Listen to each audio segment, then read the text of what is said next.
there. Welcome to the Cloud Security Podcast by Google. Thanks so much for joining us today. Your hosts here are myself, Tim Peacock, the product manager for threat detection here in Google Cloud, and Anton Chuvakin, a reformed analyst and esteemed member of the cloud security team here at Google. You can find this podcast wherever podcasts are distributed and at our website. If you like our content, please do consider hitting that subscribe button. You can follow the show and argue with your hosts on Twitter as well, twitter.com/thecloudsecpodcast. Anton, we've got an exciting topic today. What is it? Well, we're going to talk about data security in the cloud again, and we're going to look at it from a somewhat different angle compared to our notorious episode 2 when we highlighted the white paper we wrote about data security strategy. This time it's focused on just us looking at the evolution of data security in the cloud and, of course, celebrating Google's win in the Forrester comparison of vendors. Forrester named Google Cloud the leader in unstructured data security platforms report. Think about it. Unstructured data security. That sounds really hard, right? Is Forrester calling us unstructured or saying we're good at dealing with unstructured data? Yeah, I'm not really sure I want to make this joke, frankly, but it is about dealing with unstructured data in the cloud because we have what we call Cloud DLP, which is, frankly, and as a former analyst, I can tell you that it's an amazing bit of technology that can really help clients, help organizations deal with data sprawl in the cloud. Personal data, privacy-relevant data, regulated data, sensitive data. It can find it. It can tag it. It can do other things. It can even modify it if you want to. So there's a lot of magic that, frankly, we sometimes undermarket. And, this is a bad joke on me because I was involved with marketing of this product for a while. But the point is that we have a lot of really interesting data security innovations that people sometimes don't know about. So Forrester went pretty in-depth to kind of look at what we have, looking at encryption, other type of data protection, and of course, the data discovery in the cloud. I was a part of those demos. We put together a live demo of how we detect data exfil for them as well. That was actually a ton of fun to work on. Yep. I mean, they really did go in depth. The demos, they took a lot of time by a lot of smart people to prepare, and they had to look real. They had to use the technology to the max, and they have to impress. So to me, this is a lot of work that went into this report, and I'm very happy we scored well. I'm delighted about the score, and I'm delighted about our guest. So perhaps with that, why don't we welcome today's guest? Tim Dierks, official title, Engineering Director, Data Protection here at Google Cloud. Tim, thank you so much for joining us today. I want to start off by asking what's hopefully a softball question for a man of your prestige and famous stature here at Google. What are the key components of a data security strategy in public cloud today? And I don't know about prestige or whatnot, but, data security in the cloud is so important. And I think that, the opportunity in cloud is that we can really help a lot of companies and individuals. Security has been such a challenge, but by building a extremely secure cloud and offloading a lot of the operational details of what it takes to be secure, we can help you be far more secure in the cloud than is really achievable, I think, for a lot of businesses and a lot of individuals in running their own stuff. So in terms of the stuff that we should think about in what does it take to be secure in the cloud, a few things that come to mind are, you've got to really trust the platform. It's got to be secure. We work super hard on it, and there's a lot of reasons to believe that we're good at that, but it's critical for people. How do you trust the platform? What are the controls, and how do you validate that? You've got to understand the shared responsibility model. We can't secure everything for you. We'd love to be able to do that, but you've got to set some stuff up yourself. You've got to configure some things. You've got to make sure that the ACLs are right. So you got to understand which of the things that are the customer's responsibility, which are the things that Google or your cloud providers, like what are they going to take care of? And then where are the things where it's a little bit in between and it's a shared responsibility? For example, something that you have to get right, but we're going to give you the tools to help validate that you've gotten it right and give you warnings when it isn't true. I think understanding those three areas, so you're confident both what do you have to get right and then where do you have tools to validate that you're getting it right is really, really critical. And then getting into that end is the observability and the monitoring. Then tracking how it actually all fits together, how it's being used, having, a lot of the tools that we give you are things like audit logs and monitoring and our security command center that will give you specific alerts. The ability to use all those different kinds of things to validate that things are really secure creates, I think, a complete package, a very secure cloud, secures your workloads on the cloud. Our goal is to help you leverage all of the amazing security engineers that we've got and the amount of time that we work on this, put that to work for you so that you don't need to have as much investment in having to build it all yourself. It's deeply partnered, and you have the ability to really leverage our expertise and our investment. That does make sense to me. And I think the shared responsibility model, which we are trying to evolve into shared fate, which is kind of a slightly different version of that, the more modern version, I would say, is kind of critical. But let me try to look at the other angle, kind of a slightly broader story. Sometimes we have people talk about cybersecurity, information security, and then here we are talking about data security. So do you think the companies should have the kind of more narrow focus on securing data in the cloud, or is their cybersecurity, information security program just okay? I don't think I always understand exactly what everybody means by all those terms. So some of it depends upon that. Cybersecurity sounds like an outcome. Listen, everybody now, doesn't matter what industry, you're a technology company because everybody needs technology. They need software. They need complicated systems to actually manage the information that modern enterprises need to be successful. So it doesn't matter whether you are in anything from the gravel business on up. You are to some extent also a technology company. And so cybersecurity to me implies just that really broad facet of no matter what kind of company you've got, technology operations are an important component of it. And how are you confident that those are secure? If I were to identify anything, that would be cybersecurity. So then the specific questions of, hey, we have data assets, we have resources, they have sensitivity. How can we be confident that we have control under those, that they're not leaking, that they haven't been modified or anything else like that? That's one component of your overall cybersecurity strategy. Mm-hmm. A pretty important one, but maybe some businesses might say, not as important. Other areas, it's super critical. I think we offer a lot of different tools to accomplish your goals. So speaking of the controls that we offer, and speaking the difference between, say, a gravel company and somebody who's running national security workloads or other kinds of really secret things, do you think cloud has the right controls for the most sensitive workloads? Oh, golly. Do I think cloud is secure enough for people to use? Why, yes, Tim. Yes, I do. That's not quite what I asked. But no, are we there yet? I think a lot of different companies have lots of different kinds of data, and there's a lot of different kinds of controls. A bunch of people have things which they want to keep very much on a machine that they keep under their bed and have that level of certainty about where it is. So I don't want to say, hey, yeah, cloud is perfect, offers as much security as you could possibly want, no matter who you are and no matter what your concerns are or what your controls are. Obviously, the world is more complicated than that. I think that we're in a spot right now where a well-managed cloud ecosystem is more secure around many different axes than even a tightly controlled, internal system, right? There's loads and loads of attacks where you can't wish them away by saying, well, we're not in the cloud. It's all in a data center that we own or anything else like that.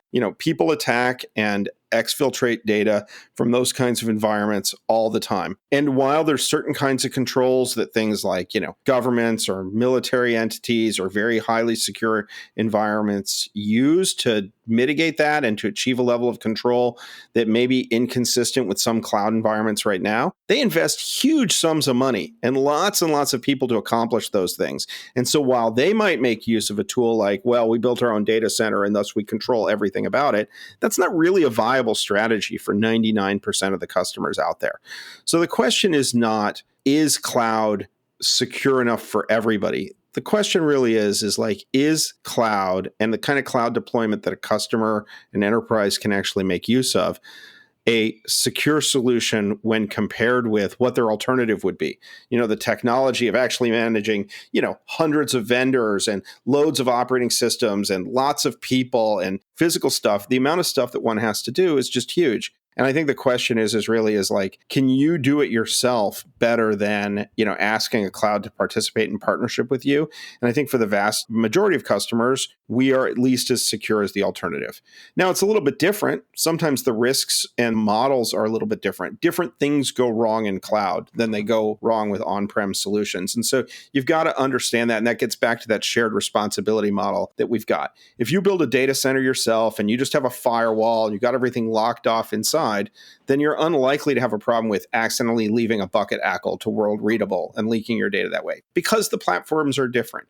That doesn't mean that cloud is necessarily riskier, because cloud is going to protect you against a huge number of things about like, oh, forgot to patch the kernel, or wasn't adequately managing sort of base firewall rules in terms of things, or the physical security of the environment. We're going to take care of all those things, and I think better than almost any enterprise customer would.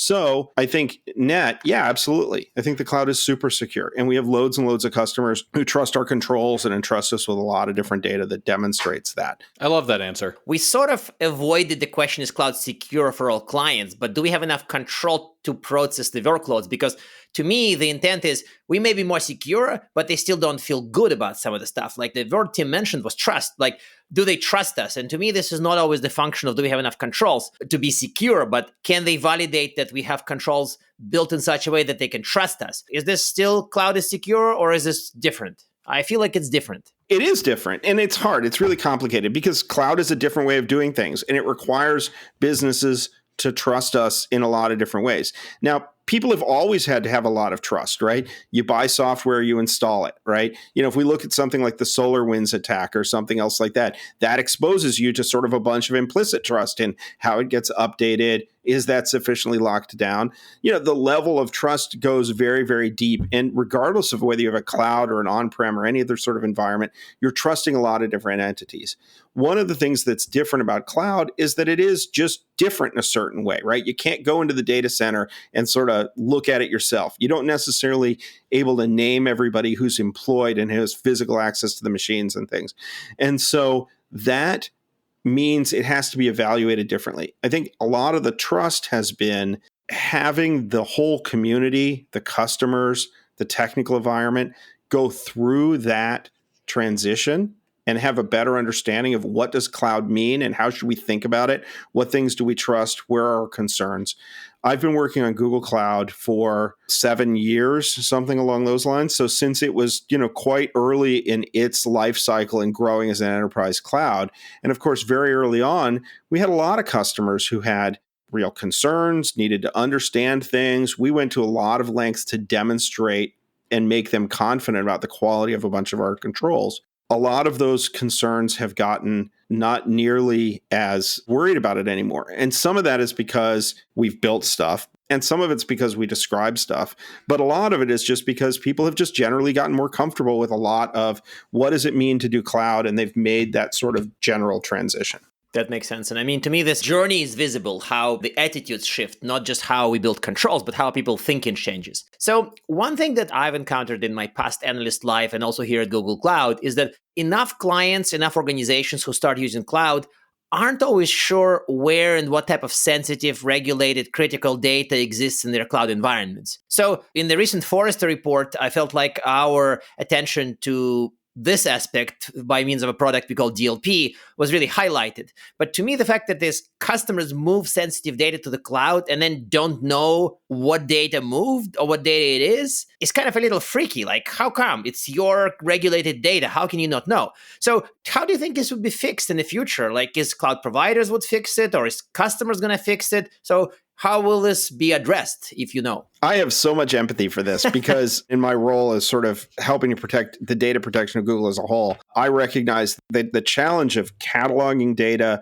understanding what data you've got, expressing kind of what controls it needs to have on it, and sort of just really managing that is in fact a very, very deep challenge for big enterprises. So this is a really substantial question, a substantial concern. And I think it's another area, again, in which if you have a very simple deployment where you're like, hey, we have a standalone data center, it's a big box. Historically, that might have made it easy to reason about, oh, I don't really have to worry about all the different data. I just put it all in my big secure box. And while cloud might make that different, I think we can emulate that deployment in cloud, right? You can come to GCP and build a single deployment with a bunch of VMs and VPC service controls and virtual private cloud network, and sort of treat it all as a big box. And you've got all your data in that box. And you don't have to really worry about the sensitivity of different classes of data. The problem is not cloud versus on-prem there. The problem, though, is that doesn't really respond to the transformative nature of data and the need for businesses to really make sophisticated use of data. And when they want to make sophisticated use of data, they want to be able to use that data in different contexts. They want to have a lot of different applications where they expose different ones to different data. And you've got different teams, you've got different technologies. And so you've got to really reason about what's the sensitivity, where is the really private data, what things are controlled by regulatory environments like GDPR, how do I make sure all those things are handled correctly? You have to get into all that nuance because you no longer have the simplicity of, I've got one big secure box and I just sort of pour all my data into that. And so then for that, I think that, like some of the stuff that we're doing around data catalog, DLP for doing data classification and helping you find out, oh golly, I've got all this data, but what's in there really? I think those are very powerful tools where, again, it's about some of this shared responsibility model. We can't impose and just magically identify the sensitivity criteria of data. But what we can do is partner with customers to help make use of tools so that they can go on that journey and identify and really manage that, think it through, and then have really high confidence that their data is appropriately protected while being able to make use of it for the sort of transformative analysis that's powering modern business.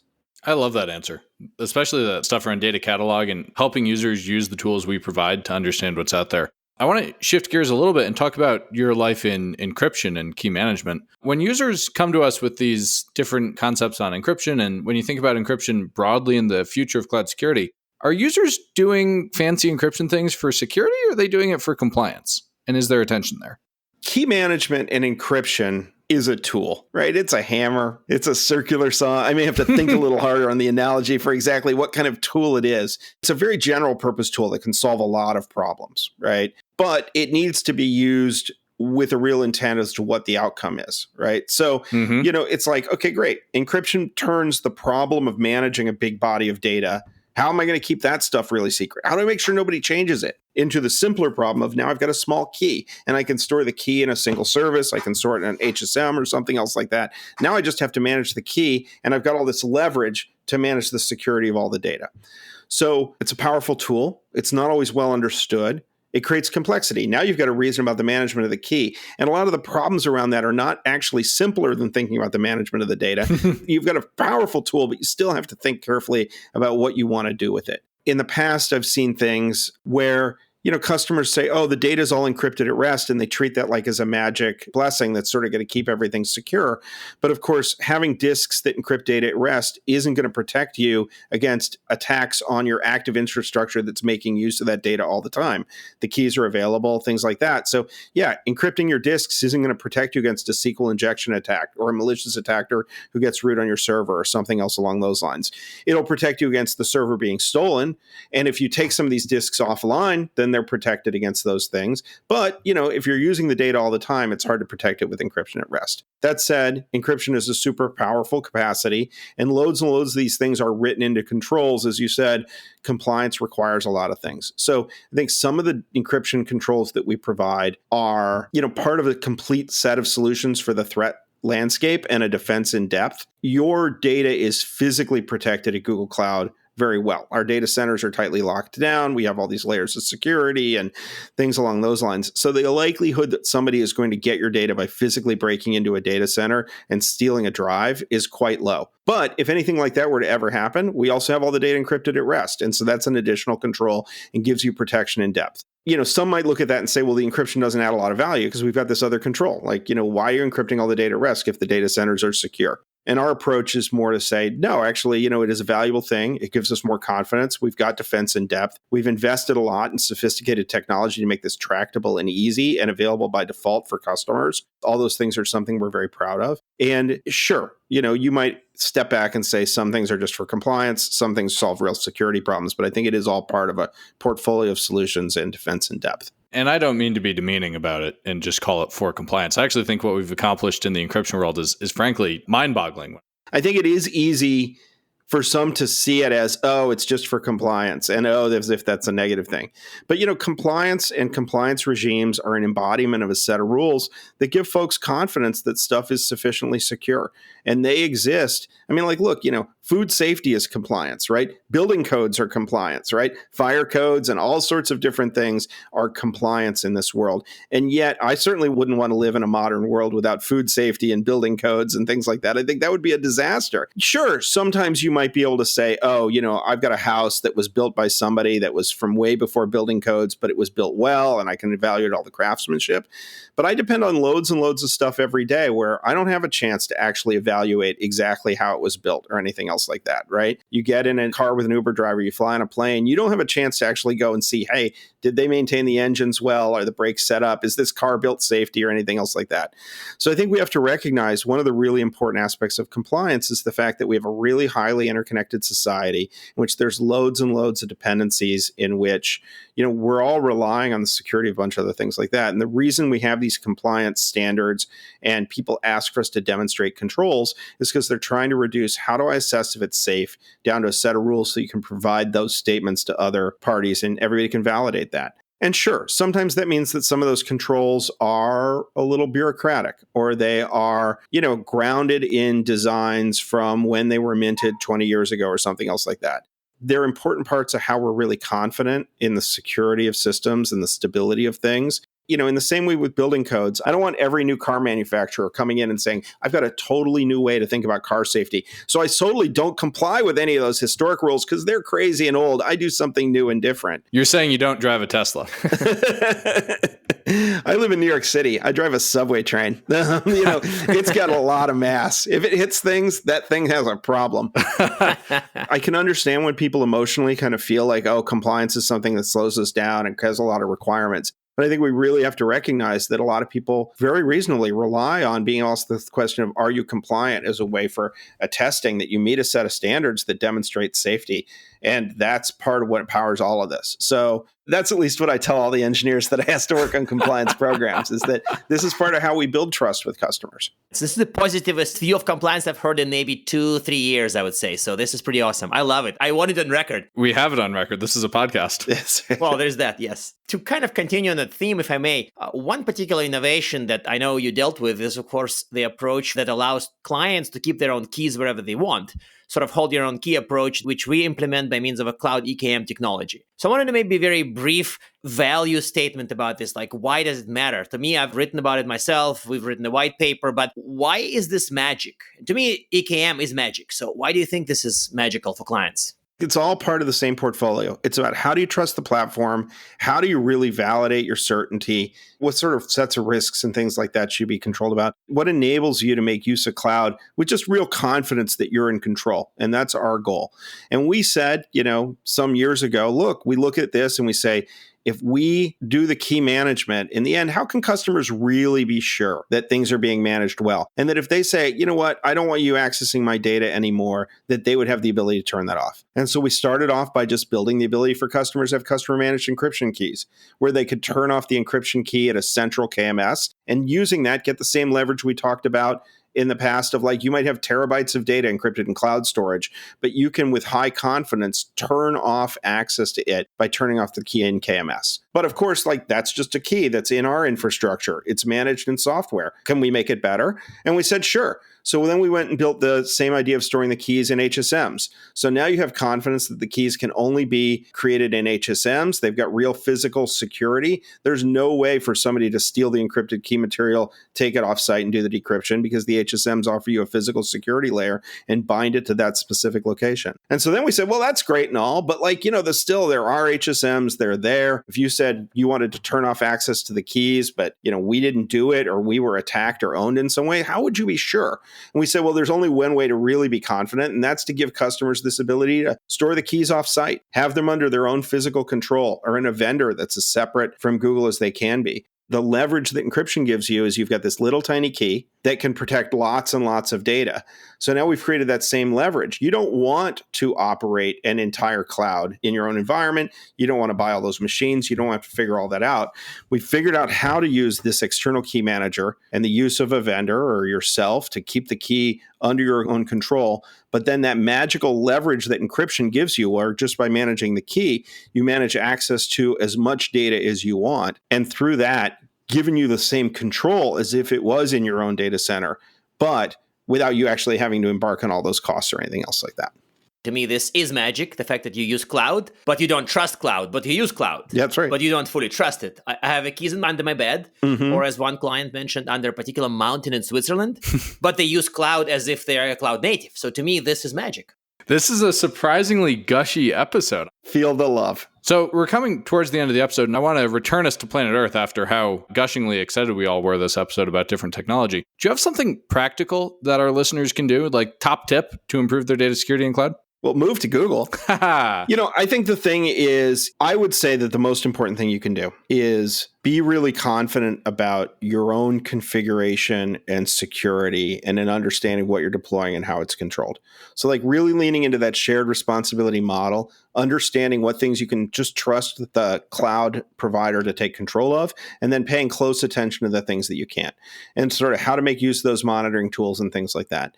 As we've seen, a huge number of data breaches are due to misconfiguration by customers of customer ACLs that, really were not, I'm not trying to transfer the blame or anything else like that, but an open bucket ACL is not clearly the responsibility of the cloud provider. And so we absolutely want to partner with every customer on how to get these things right. But so often we get into situations in which, somebody deploys it in wide open, the developer can't figure out exactly how to get the ACLs working quite right on day one. They're just building a prototype. And then, 6 months later, it ships to production with that same setting. And then it's a giant risk. So figuring out how to assess what you've got, how it's locked down, take a look at those things and validate those external facing controls. I think that's the number one thing that people can really do to improve security. I would say that questions about exactly how much do I trust my provider or insider risk controls or things like that are way down the list compared to those meat and potato deployment sorts of questions. This is where the real breaches are today. And so to me, that answer makes total sense. Thank you very much for providing it. So one last question. Any follow-up reading? Of course, I want to mention the Forrester report, which highlights Google data security features and their comparison to others. But any other follow-up reading from you, Tim? The thing that I would refer people to, obviously there's a huge number of resources and other things like that. But I think a work that we're very proud of and that I don't know how aware people are of is that we wrote a book on sort of how to secure workloads and how to secure cloud environments and how to secure production. It's available for free. I mean, obviously it's something that I and a bunch of our colleagues sort of worked on. It came out of Google. But I actually think that similar to the SRE book that preceded it, it's not a marketing pitch. It's not just set everything up on Google Cloud. We really tried to capture a lot of the insights that we've had in running Google for the last couple of decades and keeping it secure, and what we've tried to do and how to do that in production, how to reason about it, how to solve the organizational challenges. And I actually really do think it's a very valuable artifact. So that's the one I'd recommend. This book would be featured on the podcast for the 4th time, I think. So this is a very popular recommendation. Everybody agrees. Yes. Thank you very much for being here and very much appreciate the answers and, of course, the insights. Thank you so much. It's been a real pleasure. And folks, we're at time with that. Thank you so much for joining us today. Like I said at the beginning, you can find this podcast at Google Podcasts, Apple Podcasts, Spotify, or wherever you get your podcasts. Please subscribe so you don't miss our future episodes. Check us out at our website. And you can follow us on Twitter as well, twitter.com/thecloudsecpodcasts. Your hosts are at Anton_Chuvakin and myself at _Tim Peacock. Tweet at us, email us, argue with us. If we like or hate what we hear, we might even invite you on the next episode. And with that, we'll see you on the next Cloud Security Podcast.